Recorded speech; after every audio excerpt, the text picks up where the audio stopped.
शुरू। ओम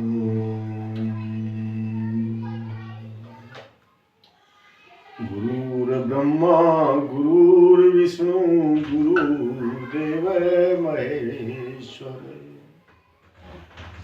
गुरु साक्षात् परम ब्रह्म तस्मै श्री गुरु वै नमः। आदरणीय मित्रगणों, आज हम आस्तिकता नास्तिकता ईश्वर के संदर्भ में चर्चा करेंगे। जो लोग ईश्वर को मानते हैं उनके अपने तर्क होते हैं, जो नहीं मानते हैं उनके अपने तर्क होते हैं। इसी पृथ्वी पर संख्या के बारे में नहीं कह सकते, लेकिन लगभग आधे व्यक्ति ईश्वर को मानते हैं, आधे नहीं मानते हैं। ईश्वर की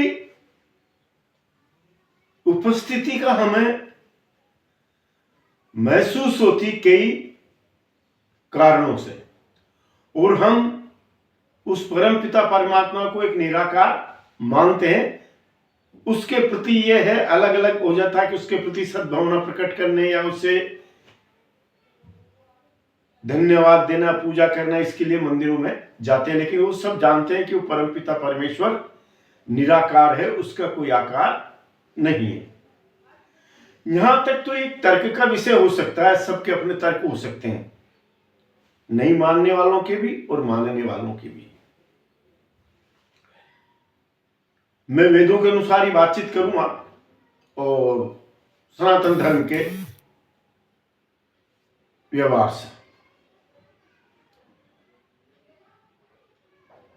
तो मित्रों, हम ईश्वर उसे मानते हैं, आपने अच्छी फसल की, बोई, गड़े पड़ गए, या अच्छे ढंग से कार्य कर रहे हो, कार्य बिगड़ गया, या गलत कार्य भी आपका उस परमपिता परमेश्वर की कृपा से सुधर गया। जो अदृश्य रूप से जो कार्य होते हैं, जो उन कार्य को करने वाला होता है, उसके लिए हम ईश्वर मानते हैं। उसको जो वो ताकत है, उस ताकत के लिए हम लोग ईश्वर का रूप देते हैं। यहां तक तो आप तर्क का विषय में ले सकते हैं, लेकिन जो लोग ध्यान पर बैठते हैं, जो महात्मा ध्यान पर बैठते हैं, जो मुनि ध्यान पर बैठते हैं, इससे आगे फिर जब हम यजुर्वेद के अनुसार ही है गायत्री मंत्र, यानी कि उस परम पिता परमेश्वर का हम ज्योति के रूप में, प्रकाश के रूप में ध्यान करते हैं। उस परम पिता परमेश्वर का हम ज्योति प्रकाश के रूप में यहां पर ध्यान करते हैं। मित्रों, ये आप ज्योति जो शब्द आया है, ये आगे जो साधक हैं, ज्योति से मतलब ज्योति ही है। आप जो साधना अपन करते हैं तब वो प्रकाश के कण नजर आते हैं, लेकिन जग से जैसे हमारी साधनाएं आगे बढ़ती चल जाती, वैसे ही वो प्रकाश के कण भी आगे बढ़ते हुए चले जाते हैं। इस जगह पर हमें हम जिसे महामृत्युंजय जब मंत्र भी कहते हैं, वो भी हमें यही कहता है कि भाई तीसरे नेत्र की एकाग्रता, यज्ञामय यज्ञ के द्वारा उत्पन्न सुगंधिम पुष्टिवर्धनम, जो वो सुगंध पुष्ट करती है, बढ़ाती है शरीर को। मतलब मेरा ये कहना कि भाई प्राणायाम लगाना, ध्यान पर बैठना,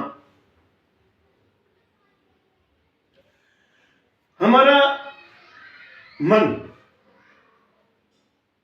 आत्मा, ये भी एक हो सकते हैं।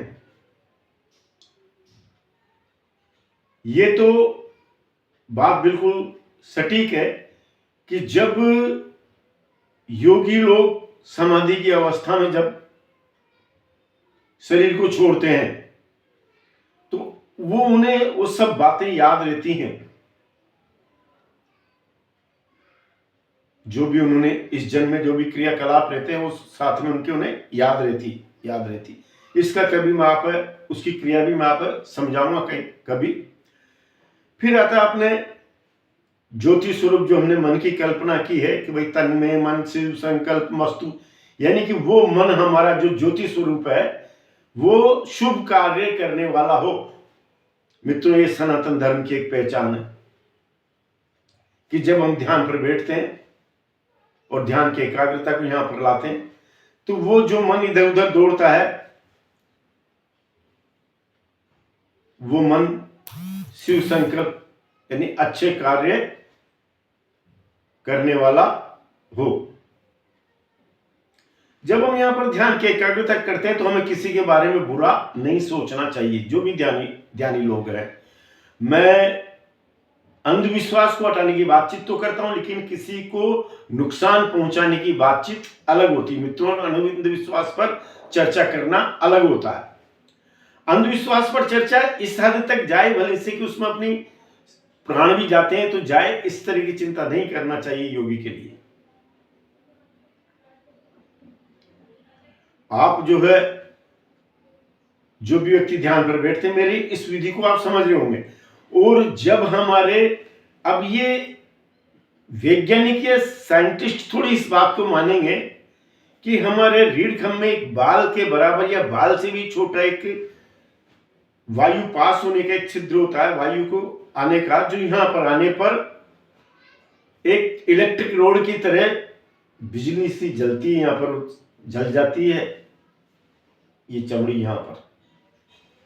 आप और एक बात और ध्यान रखना, जो ध्यान पर बैठे उनके साथ में जब ध्यान की प्रगाढ़ता में आएंगे, एकाग्रता में आएंगे, तो वो ये विधि हो करके रहेगी। मेरे भी साथ में होगा, यहाँ पर ये चमड़ी जली हुई है, अगर आप देख सकते हैं तो बिल्कुल वैसी की वैसी होती है। और जब हम कुंडलिनी को जागृत कर लेते हैं तो हमें, जब हम अंतर्दृष्टि को भी प्राप्त होते ही हैं और अंदर की जो भी है सब वो नाड़ियां वगैरह सब की सब हमें स्पष्ट दिखने लग जाती, जैसे हम आंख को बंद करते हैं।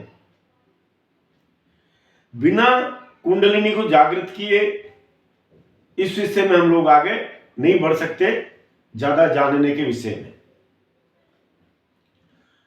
ये जो मैं बातें बता रहा हूं आपके लिए, ये योगी लोग ही समझ पाएंगे, ऐसा मेरा मानना है। आपसे फिर मेरा निवेदन है कि ध्यान पर बैठें, ध्यान की एकाग्रता को बनाए रखें। और एक हमारा ही एक ऐसा धर्म है, सनातन धर्म ही, जो सब धर्मों की स्वागत करता, सभी धर्म को यह मानता है कि वो धर्म सभी पगडंडी के रूप में है, वो सब के सब ईश्वर की ओर जा रहे हैं, हम भी जा। लेकिन मित्रों, यहां पर धर्म शब्द आया, नहीं कि अधर्म। आप किसी की हत्या को अगर धर्म कह रहे हो तो यह धर्म नहीं है। आप उस धर्म को कैसे धर्म मानोगे आप? अगर हम किसी की हत्या करने को धर्म कहते हैं तो नहीं है भाई ये धर्म। जो बताए, धर्म के जो रास्ते बताए आपकी साधना के रास्तों में भी जिसमें पवित्रता झलकती हो,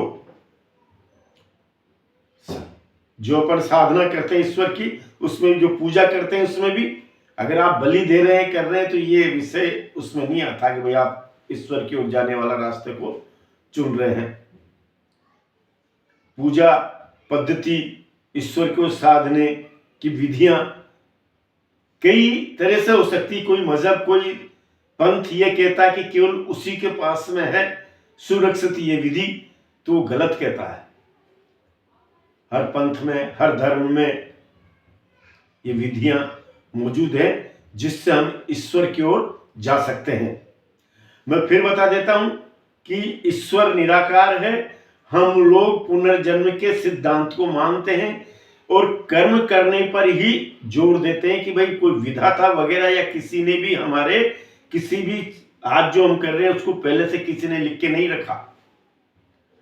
हम जो करेंगे उसी को हम भुगतेंगे। जो फल आप लगाओ, जो बीज आप डालोगे, उसी के फल को प्राप्त करोगे। समय लग सकता है उसका, लेकिन ऐसा निश्चित है कि आपको उसका भोगना ही पड़ेगा। आज इतना ही बहुत है। ध्यान पर बैठना शुरू करें। मेरी आपसे पुनश्च यही प्रार्थना है। नमस्कार।